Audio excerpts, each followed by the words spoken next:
Bienvenue Fatima Louafi. Merci beaucoup Merci à vous. pour votre invitation. Merci à vous de l'avoir accepté. Et merci pour ces enfants. Oui, parce qu'on va parler effectivement d'enfance et d'abandon, des situations d'abandon. Mais je rappelle simplement au préalable que votre association, Ostrati, que vous présidez, œuvre pour la sensibilisation sur la situation des enfants abandonnés. Alors c'est intéressant, Fatima Louafi, parce qu'aujourd'hui vous avez eu beaucoup de personnes à travers le Maroc parlent de football, de ce match. Vous avez eu le Wydad en Tunisie qui on a injustement non validé un but. Donc il y a beaucoup de réactions sur les réseaux sociaux. On en a débattu hier, mais il me paraissait aussi important de revenir à d'autres réalités. Tout à fait. D'autres Une grande réalité. Voilà, qui est à la fois sociale mais surtout sociétale. Sociétale. Donc voilà, donc une fois de plus, merci à vous, Fatima Louafi, d'avoir accepté l'invitation. Donc quand on parle de situation d'enfants en situation d'abandon, Oui. on parle de qui et on parle de quoi? Alors, lorsqu'on parle de l'enfant en situation d'abandon, on préfère cela que l'enfant abandonné parce que ce terme est très dur à supporter pour l'enfant. Vous faites un distinguo entre situation d'abandon et enfant abandonné. Et donc ces enfants sont dans cette situation tout simplement parce que la mère célibataire n'a pas pu garder cet enfant. Mais en fait, il ne faut pas voir cette question uniquement sous l'angle de la kafala ou sous l'angle d'un placement quelconque. Il faut voir la réalité en face. Et c'est une énorme réalité dans notre société. Pourquoi vous dites qu'il faut pas voir ça sous l'angle ou du placement en famille d'accueil, voilà, ou de l'adoption, c'est-à-dire kafala, mais dans sa globalité, parce qu'on a certains acteurs, certaines personnes ont tendance à dissocier les deux oui, c'est ça, oui, en fait, tout à fait, y compris des associations. Tout ce que ce soit les associations et même sur le plan gouvernemental, ils font cette différence dans un sens. Et après, je vous dirai pourquoi il y aura aussi un amalgame aussi.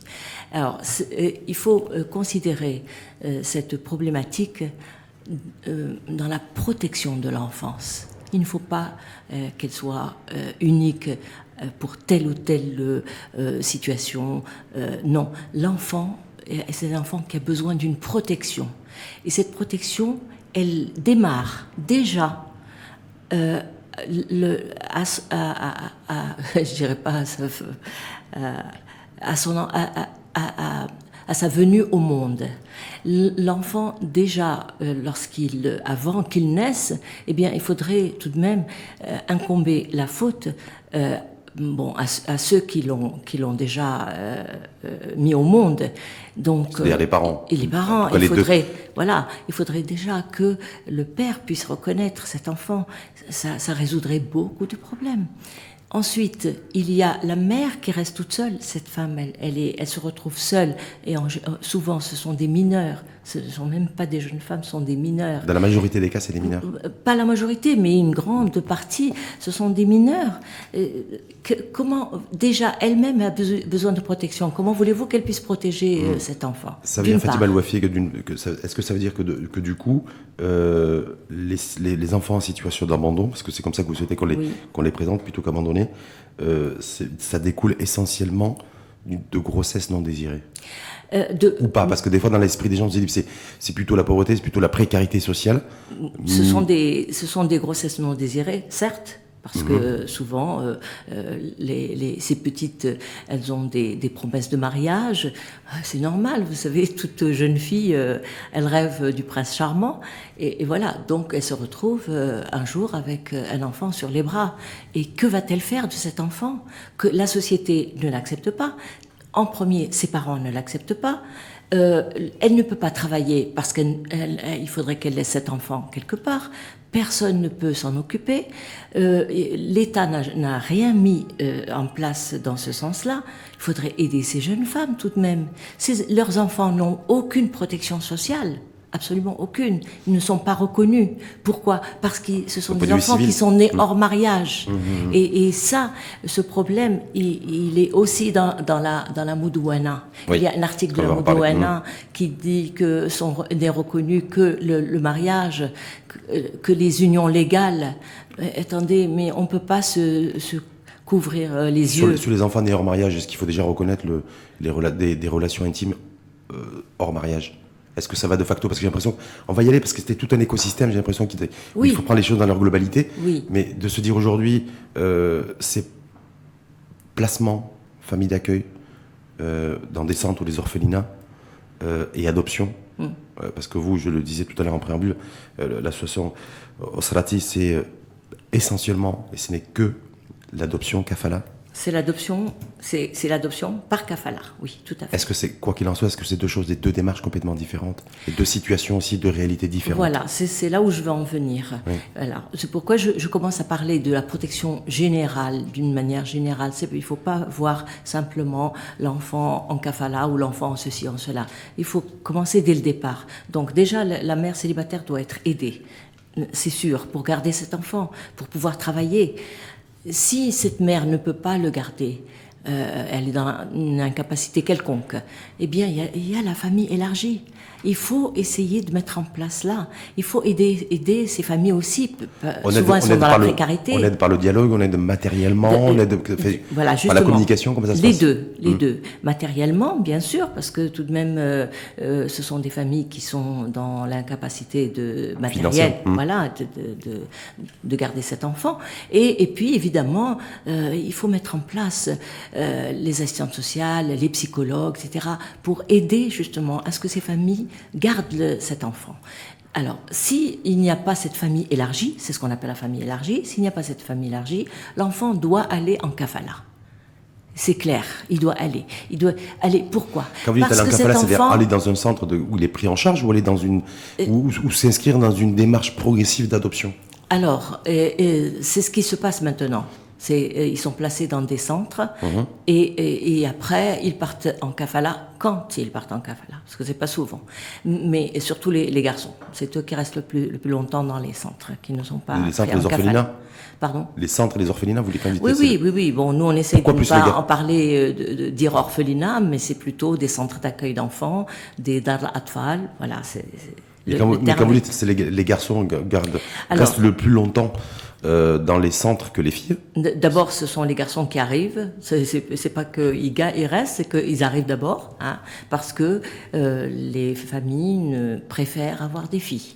On préfère adopter des filles. Voilà. C'est ça. On préfère adopter des filles, tout Pourquoi? simplement parce que la fille, elle est plus douce, elle est plus gentille, et puis c'est un très bon bâton de vieillesse aussi. Voilà, c'est pas mal.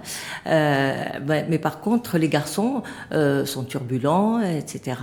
Voilà. Bon, alors j'expliquerai qu'est-ce qui se passe. Cette tendance-là, cette réalité-là, en tout cas tendancielle, que vous évoquez, elle est propre au Maroc, ou on est dans la moyenne, j'allais dire, une mondiale et internationale? Le fait qu'on adopte beaucoup plus, en tout cas, quand je dis on, c'est-à-dire les familles adoptent beaucoup plus facilement et se dirigent beaucoup plus vers les filles que vers les garçons. Bon, moi, je parle du Maroc. Oui, nous avons connaissance de ce qui se passe au Maroc, surtout. D'accord. Voilà. Donc, ces garçons restent dans les centres, malheureusement. Très peu de garçons sont pris en kafala. Maintenant, les familles commencent à comprendre et essayer de prendre un peu plus de garçons. Mais néanmoins, ces garçons restent. Alors, au lieu, les conventions internationales, eh bien, elles préconisent le fait qu'il faut que ces enfants soient absolument dans une famille. Il ne faut pas qu'ils aillent, surtout de 0 à 3 ans, il ne faut absolument pas que le bébé puisse rester dans un centre. C'est très, très dangereux. Mais soit dans une famille, mais pas coûte que coûte. C'est-à-dire qu'ils préconisent qu'il soit dans une famille. Oui. Mais il ne faut pas que ce soit une espèce d'obligation et le faire coûte que coûte. Bon, Je sais pas. c'est tout de même une obligation parce que les conséquences, justement, l'enfant se constitue de 0 à 3 ans, voilà. Et vous vous rendez compte, dans un centre, il n'a pas ni affection, il n'a absolument pas ce côté émotionnel et affectif qu'il peut avoir dans une famille. Donc c'est normal, dans les centres, les éducatrices ne peuvent pas s'occuper, caresser et donner de l'affection à tous les enfants, c'est pas possible. Elles ont un travail à faire. Parce qu'ils sont trop nombreux, ou ils sont pas formés pour. Voilà, ils sont très peu nombreux et ils ne sont pas formés pour ça, déjà. Donc, pour transmettre de l'amour, oui, pour chérir un enfant, oui. Est-ce qu'il y a une formation spécifique? Écoutez, ou ça doit être quelque chose de parfaitement naturel, j'ai envie de dire. Déjà, c'est naturel, exactement. Il y a déjà le côté naturel.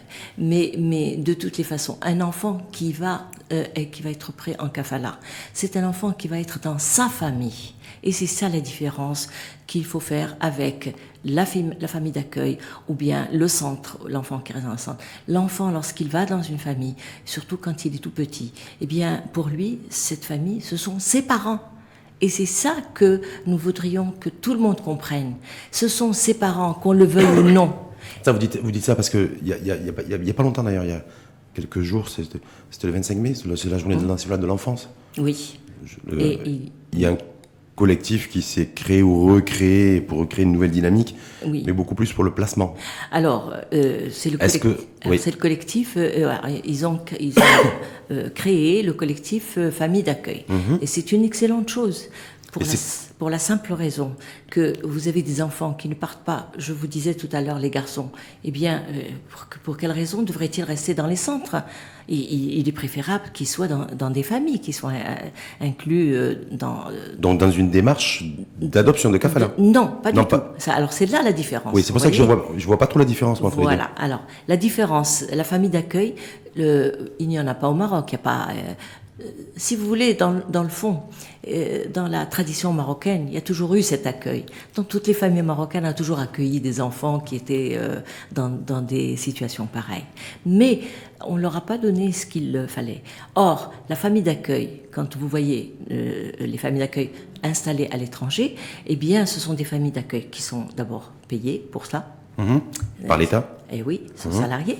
Deuxièmement, ce sont des familles qui sont préparées, qui sont formées et préparées pour le départ de l'enfant. C'est-à-dire que cet enfant n'est pas le leur. La considération est différente. La considération de l'enfant qui est pris en kafala avec l'enfant qui est en famille d'accueil est totalement différente. L'enfant qui est en famille d'accueil, à 18 ans, il part.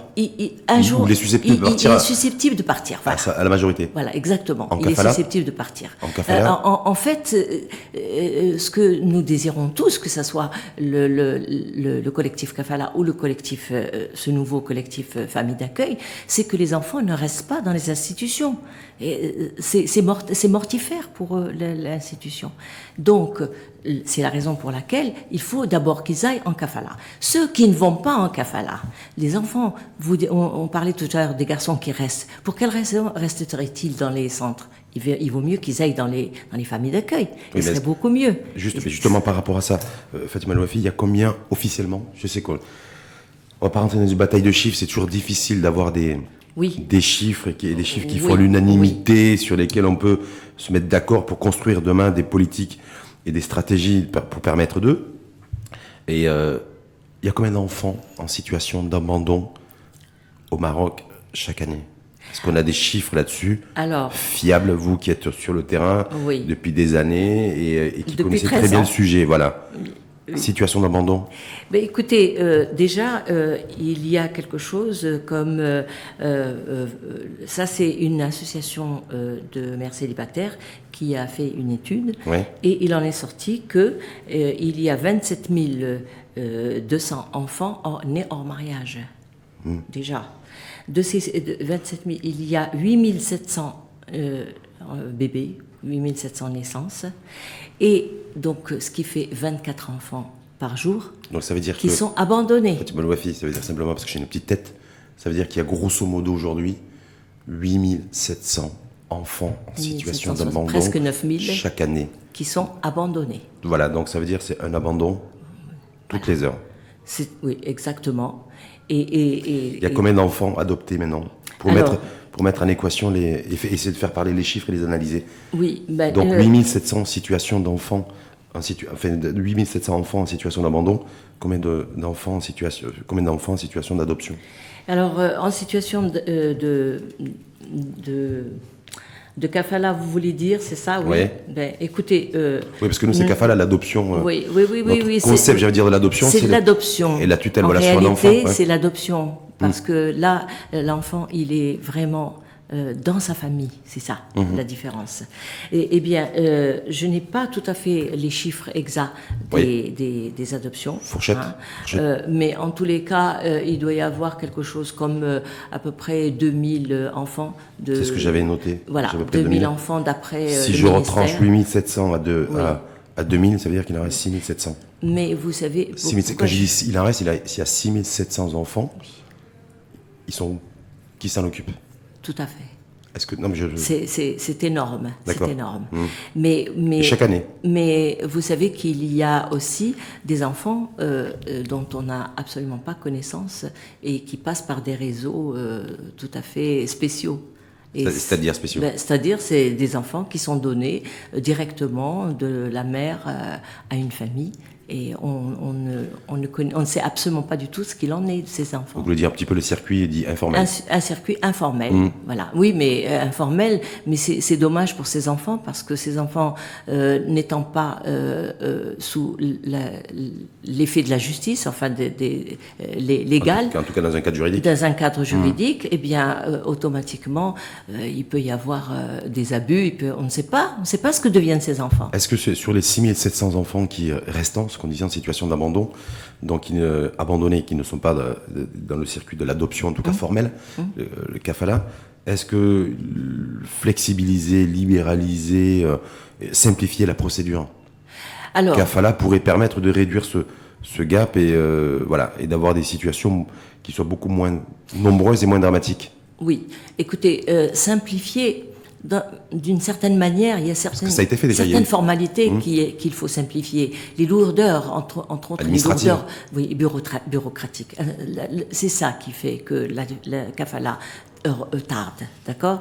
Mais quand vous dites tarde, ça prend combien de temps à moyenne? Ça dépend, vous savez, ça dépend. Écoutez, quand il n'y a pas de jugement d'abandon, c'est que l'enfant est placé par le procureur dans un centre, ok? Et une fois qu'il est placé, à ce moment-là, le juge demande l'inscription de cet enfant à l'état civil, et puis dès que l'inscription a été faite, il affiche pour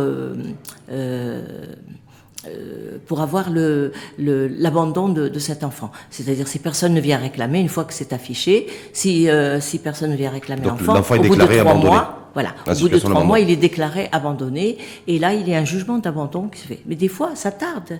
Des fois, la police amène l'enfant, le bébé, dans un centre, ne fait pas le rapport rapidement, parce que la police s'est trouvée que ce soir-là, ils ont trouvé l'enfant la nuit ou le matin, il s'est trouvé parce qu'il avait d'autres impératifs, des accidents, etc. Ils n'ont pas eu le temps de faire à ce moment-là rapidement le PV. Le PV a tardé. Automatiquement, ça retarde beaucoup de choses. D'autre part, quand le jugement d'abandon est fait, parce que le jugement d'abandon est fait par les juges des tribunaux de première instance. Le juge de tribunal de première instance, souvent, n'envoie pas rapidement le jugement. Alors évidemment, tout ça, ce sont des retards, et l'enfant reste encore.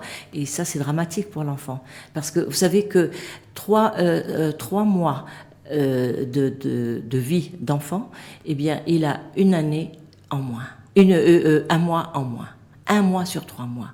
Vous vous rendez compte? Arriver Donc l'enjeu du temps et l'horloge est important. Exactement. Arriver à 18 ans, quand on met un enfant à la porte d'un centre, parce que la loi le préconise, le dit, eh bien... Elle le dit pas implicitement ou le... mais de toute façon...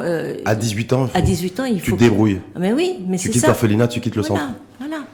Alors, il n'y a pas que cela, hein. Il y a aussi vis-à-vis des parents kafiles aussi. Hein. L'enfant n'est rien du tout à l'âge de 18 ans. C'est fini. Et la kafala cesse et il n'est plus rien pour cette famille. Absolument plus rien. Il n'y a aucune... psychologiquement, c'est... voilà. Et ben voilà. Nous nous battons pour cela.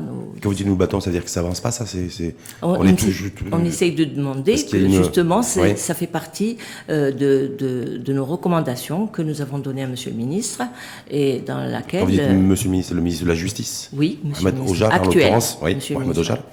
Monsieur Ojal. Nous l'avons rencontré, nous lui avons remis tout un document avec toutes les failles de la kafala, d'accord. C'est-à-dire, parce que je crois que la dernière refonte, la dernière révision de la kafala, c'est en 2002.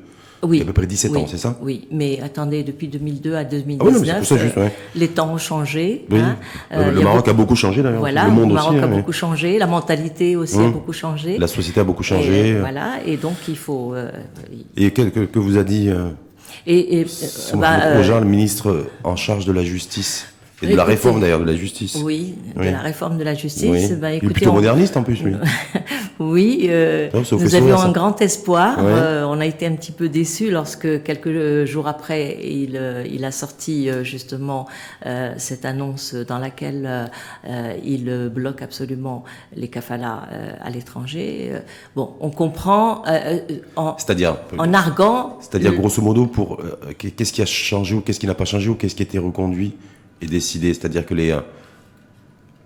lorsqu'il y a kafala, oui, pour les enfants, vous dites à l'étranger. Oui, on ne peut pas un étranger ne peut pas adopter que les étrangers ne peuvent pas adopter. Bon, ben écoutez, de toutes les façons. C'est un étranger ou une personne qui n'est pas de confession musulmane? Non. C'est les deux. On ne peut pas donner à une personne qui n'est pas de confession musulmane. Voilà. La loi de la kafala s'il ne l'est pas, il se convertit. Dit que les couples ou une femme seule, musulmans. Donc là, le problème est résolu. Croyant et pratiquant. Croyant, pratiquant, normalement. Hein. Maintenant, ce qu'il est, on n'en sait rien. Mais de toutes les manières, même s'il n'était pas musulman, il s'est converti. C'est une personne qui est convertie, donc elle est musulmane. Donc la loi, on considère ce qui est marqué sur la loi.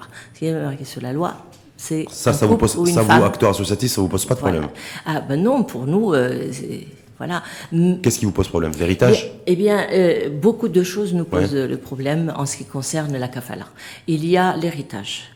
L'héritage, beaucoup de personnes demandent pourquoi. Vous savez que quand les parents meurent, l'enfant se retrouve à la rue pour la simple raison que les héritiers légitimes ne veulent pas de cet enfant. Vous savez que nous avons eu une famille... Ils ne veulent pas partager avec l'enfant qui... Ils ne veulent rien lui donner. Il n'y a pas de filiation biologique. Mais même ils le mettent à la porte. Ils le mettent à la rue. Il est à la rue. Est-ce qu'il est possible, Fatima Louafi, de faire des donations de son vivant? Alors justement, c'est ce que nous recommandons, que dans la loi, il puisse insérer le texte donnant ordre, si je puis dire, aux familles d'instaurer leur enfant en tant qu'enfant avec tenzil. Qu'on instaure un tenzil. Et un tenzil, il aura tout de même le tiers. Au moins ça, c'est déjà ça.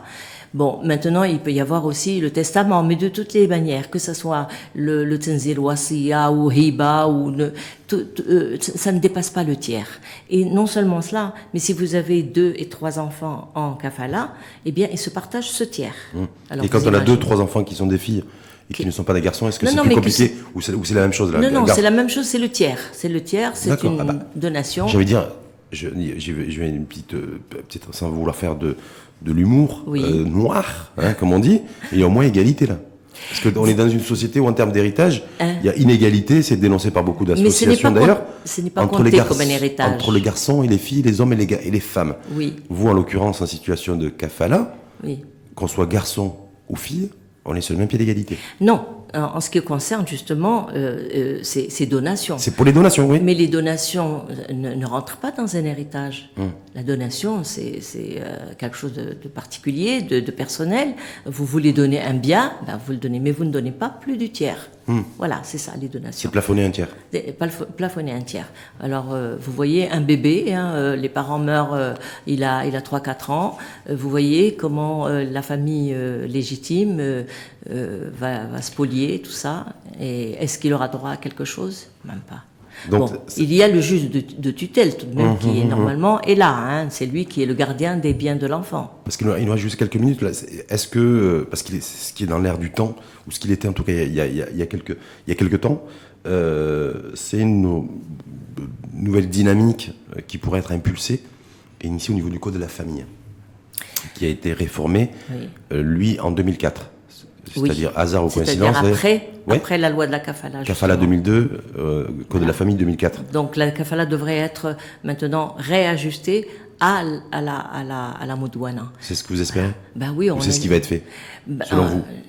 Parce que vous travaillez sur le terrain, vous êtes au contact de... Vont prendre en considération, justement, cela. Pour vous, c'est important que la kafala, que cette question de kafala et de situation et d'enfants en situation d'abandon soit intégrée dans une dynamique tout à fait globale et transversale. Globale, en tant que protection de l'enfance. Il faut pas la considérer, ce que je vous disais tout à l'heure, pas considérer famille d'accueil, famille café, etc. Enfin, non, la protection générale de l'enfance. Et ça, c'est la Modawana qui doit. C'est pour ça que je vous parle de ça. C'est le code de la famille qui doit. Très souvent, celles et ceux qui ont milité pour la refonte du code de la famille d'Awana, aujourd'hui, avec un peu de recul, vous disent, ouais, en fait, le code de la famille, le problème, il a fait beaucoup de choses positives, mais il s'est essentiellement concentré sur la femme et la relation homme-femme et sur l'adulte, d'une manière générale. Et sur l'adulte, en laissant de côté l'enfant. Oui. Et la situation des enfants, y compris les enfants en situation de divorce et de séparation. Absolument aussi. Et Dieu sait qu'il y en a de plus en plus, on avait des chiffres qui viennent de tomber, on parle d'une croissance de 100 000 divorces par an. Oui, c'est énorme. Un mariage sur 3 se solderait par un divorce, j'ai bien dit se solderait par un divorce. Et tout ça, vous sentez-vous aussi concerné? Mais oui, je vais vous dire pourquoi. Parce que justement, les enfants qui sont dans les centres, ce ne sont pas uniquement des enfants qui sont abandonnés. Vous avez des enfants qui viennent des divorces.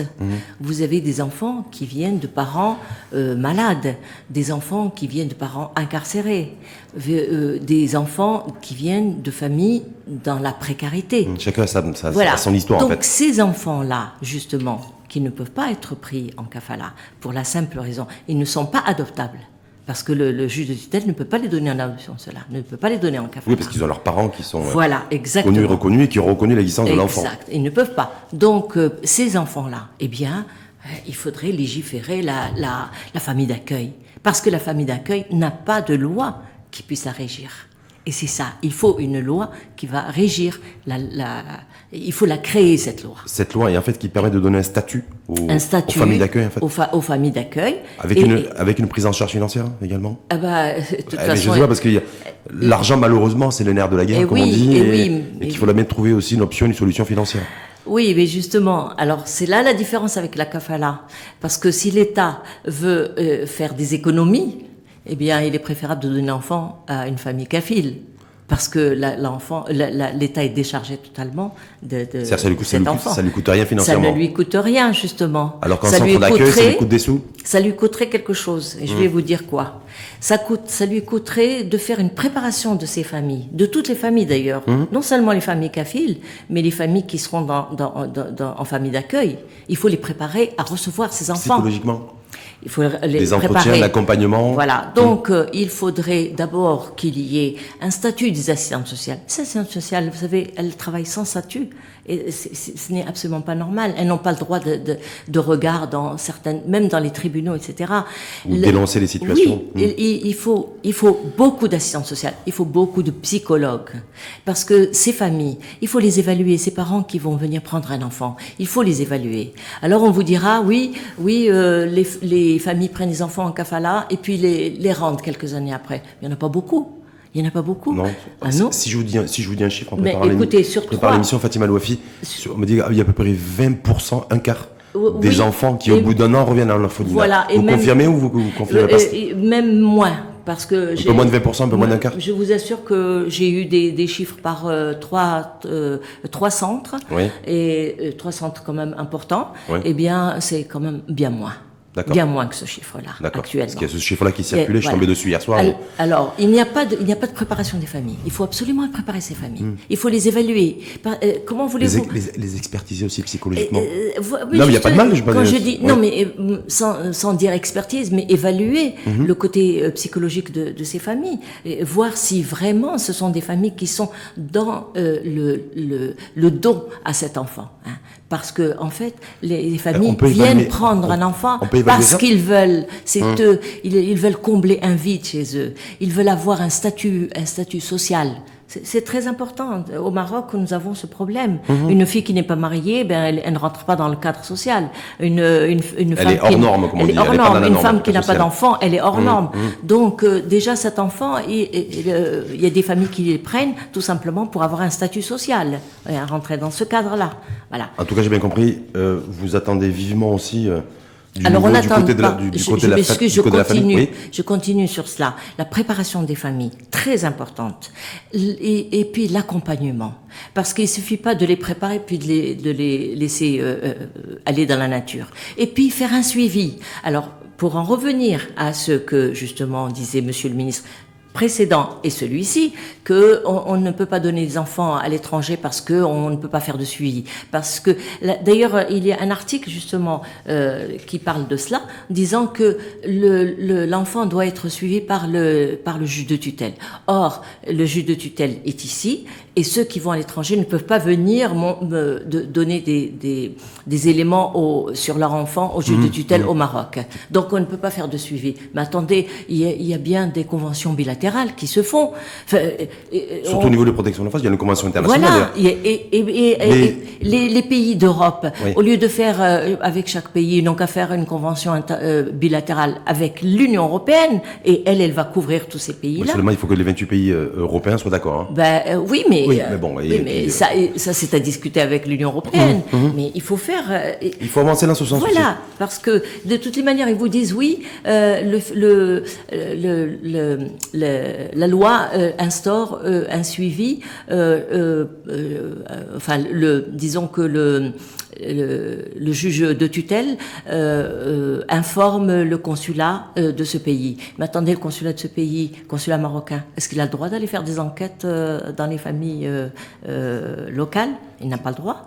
Voilà. Donc, avec des conventions bilatérales, ça sera plus simple, ça sera plus. Bien plus sûr, simple. mais bien sûr. Tout ça, donc. Code de la famille, s'il y a révision, donc vous attendez ça aussi de pied ferme aussi pour pouvoir aussi, de manière à ce que cette question de adoption, abandon, soit partie prenante de cette nouvelle, éventuellement, nouveau souffle qui pourrait être donné sur au niveau du code de la famille avec l'enfant qui soit beaucoup plus central. Tout à fait, tout à fait. Et c'est une protection globale. Et cette protection globale, moi je le répète, elle commence déjà avec le père, la reconnaissance du père. La mère, la famille élargie, effectivement le préalable, me semble-t-il. La famille d'accueil. Et ceux qui alors, il ne faut pas oublier des enfants abandonnés. Je m'excuse, là, je peux dire abandonnés, parce qu'ils sont abandonnés. Ce sont les enfants handicapés. Et ceux-là, et des gros handicaps. Et ceux-là, vous savez, ne sont jamais pris par les familles. C'est très, très rare. Qui est-ce qui prend des enfants? Ce sont les étrangers, justement, qui viennent prendre des enfants handicapés tout seuls. Et donc, les centres regorgent de ces enfants. Vous avez l'Ahsna ici, mais l'institution, mais il faut voir le nombre d'enfants qu'ils ont handicapés. Le centre Lalamé, c'est pareil. Et d'autres centres dans d'autres villes. Il faut absolument faire quelque chose. Alors, si on désengorgeait un petit peu ces centres, des enfants qui partent en kafala, des enfants qui partent en famille d'accueil, eh bien, les moyens pourraient servir à ces enfants qui restent dans les centres, les enfants handicapés. Voilà. Moi, je me demande, est-ce que puis dans des petites structures, surtout, pas dans des grandes structures. Pas dans des grandes usines à gaz, comme on dit. Voilà, exactement. Souvent. Est-ce que la nomination de Najet Mjid représentante pour les questions de violence faites aux enfants auprès du secrétaire général des Nations Unies, Antonio Guterres. Mais nous sommes fiers. Mais j'imagine ça. Bien sûr, nous sommes fiers d'avoir une femme, d'abord, nous en tant que femme, et puis une Marocaine, et puis Madame Gide connaît très très bien toute la problématique, l'enfance d'une manière générale. Elle connaît absolument tout, et ça c'est merveilleux. Je pense qu'elle fera beaucoup pour le Maroc. Beaucoup. Et puis elle pourra aussi peut-être certainement vous vous donnez un coup de main? Je sais pas, non? Vous l'avez? On l'espère, bien Ouais, sûr. non, parce bien qu'elle est. sûr. Parce Mais on qu'elle la fait- connaît très bien, on a travaillé avec elle. souvent. J'imagine, c'est pour ça que je vous D'ailleurs, pose alors justement, la politique publique intégrée sur la protection de l'enfance, qui est dans les tiroirs du ministère, parce qu'on a travaillé dessus pendant 3 ans, et elle se retrouve dans les tiroirs. On en entend parler. Tiroir du haut ou tiroir du bas? Parce que des fois, on- les tiroirs on a- du haut, c'est pas gênant. Les tiroirs Oui. du bas, c'est plus, c'est plus embêtant. On n'a pas tellement regardé ces D'accord. étés. On sait pas. Voilà. En tout cas, pour vous, excellente nouvelle, cette nomination de Oui. Najat Mijid, Oui, bien sûr. représentante bien sûr. spéciale auprès Bien du sûr. secrétaire Bien général sûr, c'est des une Nations fierté Unies. pour nous, bien sûr. Mais nous aussi d'ailleurs, parce on l'avait reçu Oui. ici même il y a quelques mois, donc ça nous avait fait plaisir, donc on la salue, on la félicite. Oui. Également Najat Mijid, et le temps est venu Elle pour est moi très aussi. compétente aussi. Très compétente. Oui. Et c'est pas parce qu'elle est femme. Non, pas Voilà. du tout. Non, parce que j'ai dit elle est très compétente. Oui, oui, oui, J'ai pas dit c'est une femme compétente. Attention, il y a une Merci. nuance là. Merci en tout cas à Mais vous, je vous en Fatima prie, Louafi. moi je vous remercie beaucoup, surtout pour ces enfants, parce que si on arrive à sauver ces enfants des misères, je dis pas misère, c'est pas la misère matérielle, parce que Psychologique. Voilà, c'est la misère psychologique, la misère émotionnelle. Ils ne l'ont pas ces enfants, et c'est ça qui est vraiment dommage. Donc en tout cas, c'est tout à votre honneur. Félicitations Merci. et bravo et respect, profond respect pour ce que vous faites. Merci. Voilà. Et ce que vous êtes aussi, parce que vous êtes passé par là également, je crois savoir. Je suis parent kafil, et d'ailleurs c'est la raison pour laquelle c'est ce qui m'a poussé à vouloir créer une association pour aider les autres familles, parce que nous sommes passés par les affres justement de. Oui, et puis vous, c'était en 96, 97. Oui, tout à fait. Ouais. C'était en 96. Ma fille a 22 ans. Ouais, j'ai eu ça, j'ai pris des notes hier, je me dis, ah ben voilà. Voilà. Fatima Louafi, elle est aussi passée par là. Et vous voyez, quand je vois ma fille, ou quand je vois les autres enfants de d'autres familles kafiles, parce que nous avons créé tout un groupe de familles kafiles, qui sont maintenant assez nombreux. Et bien, je vois leurs enfants. Je ne peux pas vous montrer les photos parce que je n'ai pas le droit. Mais si vous saviez comme ils sont beaux, ces enfants, si vous saviez comme ils sont beaux, alors pourquoi ne pas donner cette chance à tous ces enfants qui sont dans les centres? Complètement. Il y a des parents, il y a des listes d'attente. Il y a des listes d'attente. On vous dira, il y a des listes d'attente que pour les filles. Non, il y a aussi des listes d'attente pour les garçons. Alors, essayons de donner ces enfants, de les placer dans des familles qui vont être leurs familles. Merci en tout cas, Fatima Louafi. Et ça nous a permis aussi une chose de dire, voilà, à celles et ceux qui vont vous écouter, qui vont vous suivre attentivement et qui ont suivi tous vos propos, c'est-à-dire il n'y a pas que le foot dans la vie. Non. Il n'y a pas que la Ligue des Champions. Oui, voilà, c'est ça. Il Oui. n'y a pas en termes d'injustice ou arbitrale sur un terrain de foot. Exact. Il y a d'autres formes d'injustice qui sont. Il y a d'autres formes d'injustice, exact. Mais de toutes les manières, c'est le foot, ou bien la politique, ou bien l'économie. Qui va y aller demain? Ce sont ces enfants. Alors, si on arrive à en faire des individus qui vont sauver leur pays tout de même, qui vont être une valeur ajoutée pour leur pays, alors faisons-le. On finira là-dessus. Merci à vous, en tout cas, Fatima Louafi, présidente de l'association Osrati. Et Ma famille. porte-parole du collectif Kafala Maroc. Porte-parole du collectif Kafala Maroc. Merci à vous. Je vous en prie. Belle journée et puis bonne fête. Merci à vous aussi et bonne fête à tous nos enfants et à tous leurs parents. Le message est passé. Merci à vous. Belle journée.